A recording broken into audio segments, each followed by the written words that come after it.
Oke, hari ini saya sangat bahagia. Saya ketemu dengan kakak saya, seorang dokter yang luar biasa dan akan mengukir sejarah. Wah, Saya sangat percaya sejarah baru di dalam dunia kedokteran, dan beliau salah satu pelopornya. Nanti akan ada pembicaraan yang menarik di dunia medis, dan tentu saja akan terjadi revolusi supaya dunia medis menjadi semakin baik, kembali kepada nilai-nilai awal, membawa kabar baik untuk kesehatan dan kesembuhan bagi umat manusia.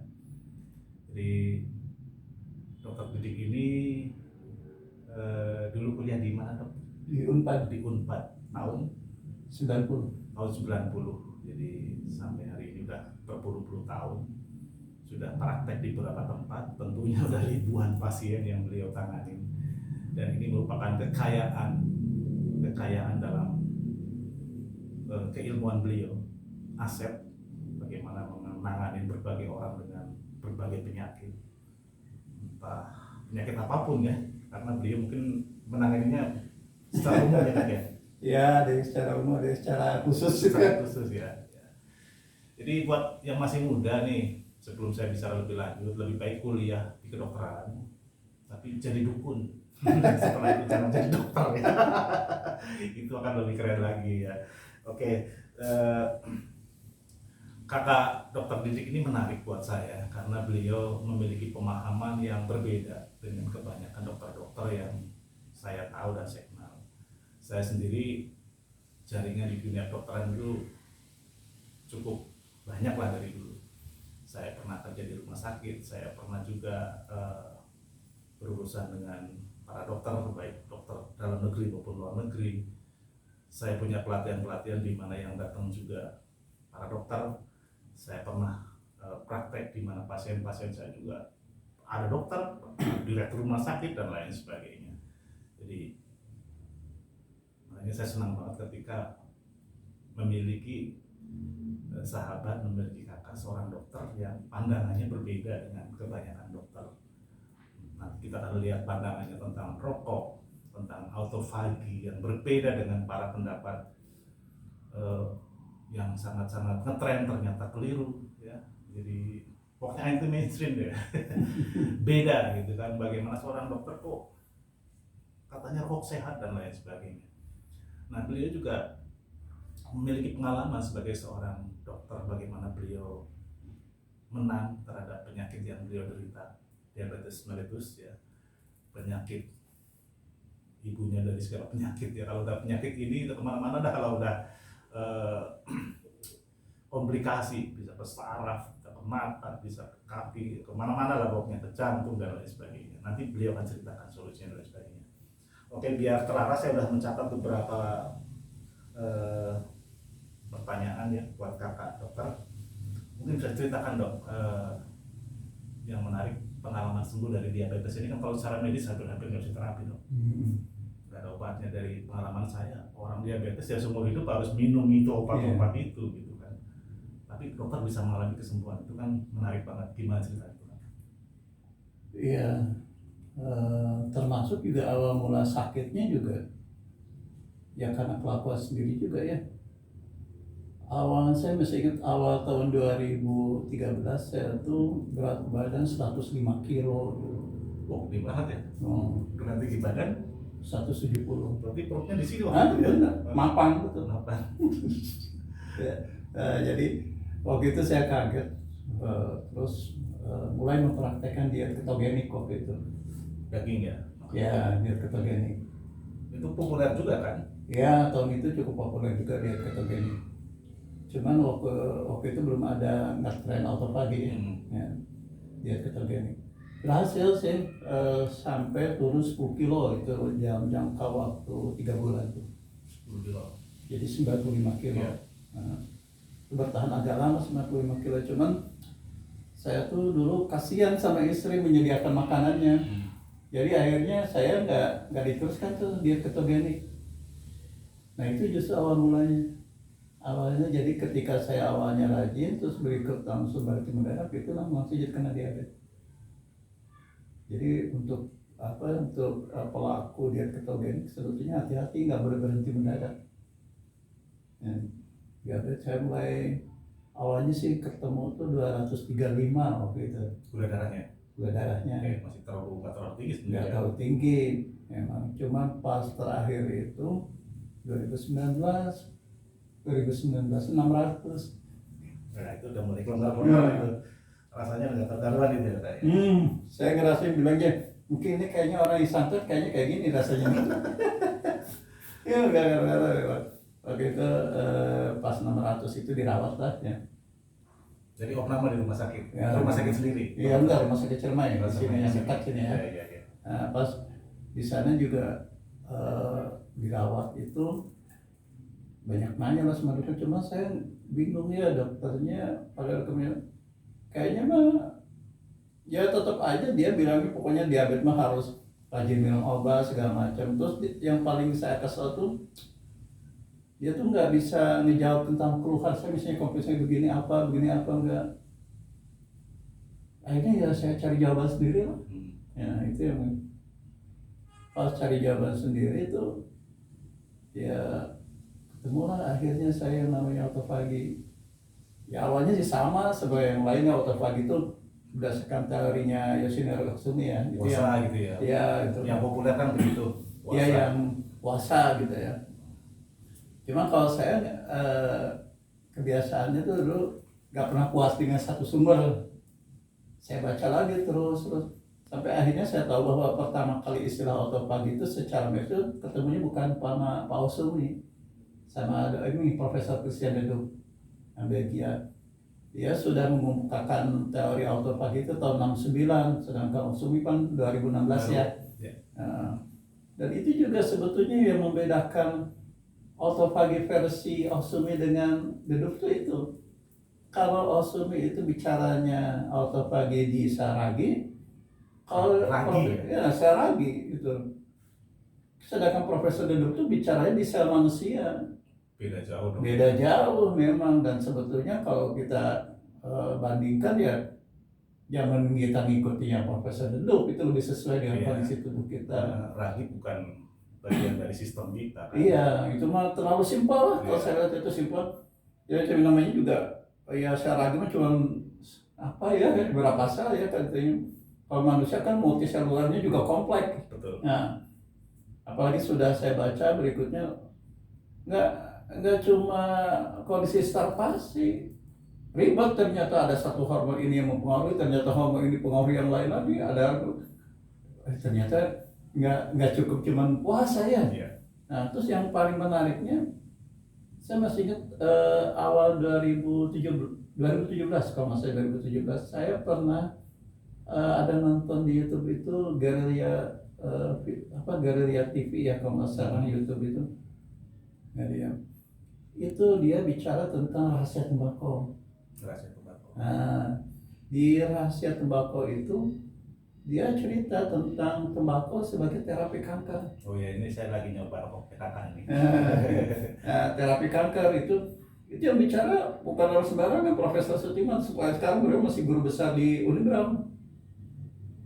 Apa itu Unibram? Universitas Brawijaya. Brawijaya. Iya, guru besar farmasi. Nah dia bicara waktu itu tentang rokok sebagai terapi kanker, dan beliau sama Dokter Subagio, maksudnya kalau Subagio itu ketua ID Semarang Raya, itu tuh mau bersaksi karena bakal ada undang-undang pembatasan tembakau.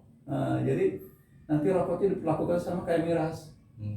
Nah beliau berdua itu bersaksi untuk yang membela, jangan menolak pemberlakuan itu, dan alhamdulillah berhasil ya. Ya. Jadi Profesor Sutikman dan Dr. Subagio itu testimoni Dr. Subagio pengalamannya sendiri menderita lymphoma Hodgkin, kanker darah ya, sembuh dengan pemberian rokok. Dokter ahli bedah vaskular kalau nggak salah Dr. Subagio itu. Terus Profesor Sutikman istrinya yang kena kanker itu, kanker kalau nggak salah apa saya serviks itu kalau nggak salah dia itu kanker juga, semua dengan pemberian rokok. Makanya beliau, cuma sayangnya yang jadi terjebaknya itu beliau tuh eh, ketika berusaha membuktikan in vitro di luar tubuh kan, di luar tubuh memang tidak ada bukti bahwa tembakau ini mengakibatkan kematian sel, karena ternyata pendekatannya bukan sitotoksik, bukan mematikan sel.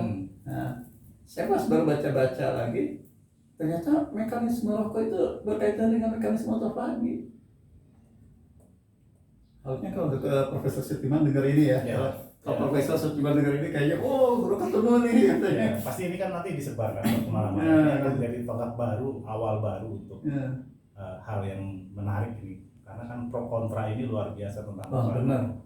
Karena di satu sisi medis atau agama mengkambing hitamkan, mendiskreditkan, Mengharamkan, malah ada yang Mengharamkan, sebagian gitu kan. mengharamkan.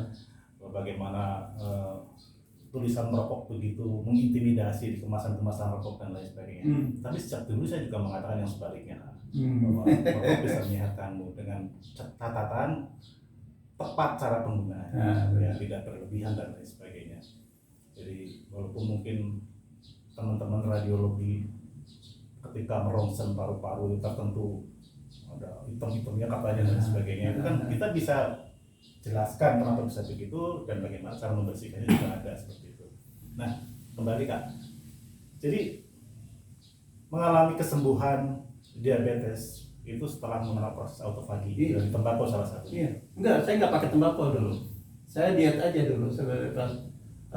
Untuk diabetes tuh tidak pakai tembakau, hanya cukup diet saja. Dietnya berarti pada waktu itu mengurangi karbo atau bagaimana? Stop karbo. Jadi yang dimakan apa persisnya? Telur aja, matang atau mentah? Ya semuanya mau mentah. Kalau bisa keburu di dadar, kalau misalnya nggak keburu ya ceplok aja. Telur kan secara medis cuma kandungannya protein sama lemak ya. Telurnya lemak, yang putihnya protein. Itu mana yang lebih dominan untuk autofagi? Dua-duanya lemak dan protein. Iya. Oke. Dengan hanya mengkonsumsi karbohidrat, lemak dan protein itu, energi gimana? Normal. Kan saya merasa lebih bugar. Lebih bugar. Iya. Ya, jadi ini menarik karena kan dunia telah didoktrin bahwa untuk energi karbo nomor satu karbo sehingga ada 4 sehat 5 sempurna dan lain sebagainya. Itu kemudian orang Indonesia kalau nggak makan nasi itu pasti lemes, itu kan segala macam. Entah itu sugesti, entah itu pengkondisian atau fakta. Ternyata dari seorang dokter yang berpengalaman, ketika tidak mengkonsumsi karbo pun malah mengalami kebugaran, bahkan pemulihan dan kesembuhan ya. Seperti itu. Itu berapa lama proses dari gula darah 600-an sampai kepada menurun dan sembuh? Berapa lama ya? Kalau untuk diabetes saya nggak terlalu lama ya. Kalau sampai 3 bulan juga udah normal sih sebetulnya. Udah nggak pernah tinggi lagi. Tanpa obat 3 bulan tuh saya disiplin dia. Nggak pernah naik. Wah, ini luar biasa teman-teman. Hanya dengan mengubah pola makan mengalami kesembuhan dari penyakit, mbahnya penyakit, ibu dari segala penyakit yang paling ditakutin di dunia kedokteran.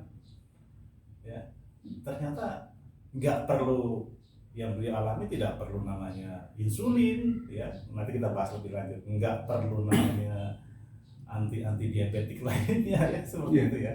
Hanya dengan mengubah pola makan di mana beliau menghentikan asupan karbo dan hanya makan protein dan lemak dari telur, mungkin daging juga ya. Iya. Daging. Terus buah-buahan, sayur-sayuran? Buah-buahan masih, tapi nggak harus gitu. Seadanya aja.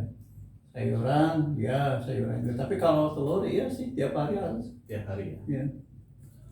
Itu kondisi puncak dulu 600-an gula darahnya. Setelah 3 bulan cek gula darah berapa? Pernah paling tinggi itu 135. 135. Paling tinggi. Ya udah normal lah ya. Ya. Luar biasa ini. Ini akan menjadi kabar baik buat seluruh masyarakat, bukan hanya di Indonesia tapi di seluruh dunia. Mengalami penyakit yang menghabiskan duit tanpa batas. Kalau rumah sakit diabetes, karena kalau udah diabetes itu udah paling mengerikan lah. Ya, itu paling ditakutin. Itu kalau dalam dunia medis mungkin mother of disease ya. Iya, ibunya penyakit, ibunya segala penyakit. Karena komplikasinya kebanyakan dong.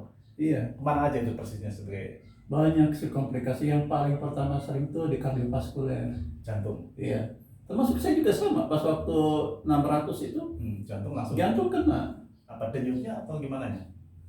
Iya. Lebih mengarah kemana? Aritmetianya atau Kalau secara subjektifnya saya rasakan itu jadi gampang capek dan sesak. Ya. Itu waktu itu juga, cuman itu ya yang saya kritisi waktu itu, dokternya bilang ini dok katanya kurang kalium. Padahal saya baca lagi justru sebaliknya hiperkalemi. Cuman ya itulah ya kadang-kadang saya suka sebel ya, kadang-kadang ya, mereka terlalu bacanya ke protap aja ya, jadi itu yang kadang-kadang nggak malas untuk pakai logika. Oke, ke kardiovaskuler komplikasi pertama selanjutnya. Kalau saya sih tahunya sekitar 5-an lah kalau tidak lengkap ya. Ke kardiovaskuler, ke mata, neuropati. Ya, ke mata bentuknya apa? Glaukoma atau apa? Glaukoma minus. Banyak ya. Nah ini juga saya kemarin tuh, saya tuh sempat mata tuh kelihatan tuh benar-benar nggak enak, nggak nyaman gitu. Sampai ganti kacamata berapa kali tuh. Iya. Gitu. Sekarang juga ganti kacamata, cuma kacamatanya bukan kacamata baru, jadi kacamata lama saya pakai lagi. Yang lama ya, berarti ya. Oke. Terus ke mata, selain itu ke mata, kaki. Ini bekas gamreng pernah ada tuh. Sudah keluar ya gamreng-gamreng. Iya, udah keluar tuh sampai. Kalau luka diabetes biasanya bisa disembuhkan itu, susah sekali. Sekarang mah ya, tuh ada lagi waktu itu tuh varises. Varises keluar juga. Tapi saya juga bingung melihat kok varises saya kemana. Padahal dulu di sini tuh ada varises, bukan varises tuh nojol-nojol. Diabetes apa disabet orang ini? Bisa hilangnya. Iya, saraf. Tentu ya pengaruh ya. Oh, apalagi ya. Saya bilang pas waktu 600 itu kan gelisahnya luar biasa. Itu bicara tentang saraf. Iya. Jadi bukan hanya fisik, tapi non fisik juga kena kalau diabetes. Oke ya, bersambung ke video selanjutnya. Mau ngopi dulu, nanti akan banyak video ini. Panteng terus.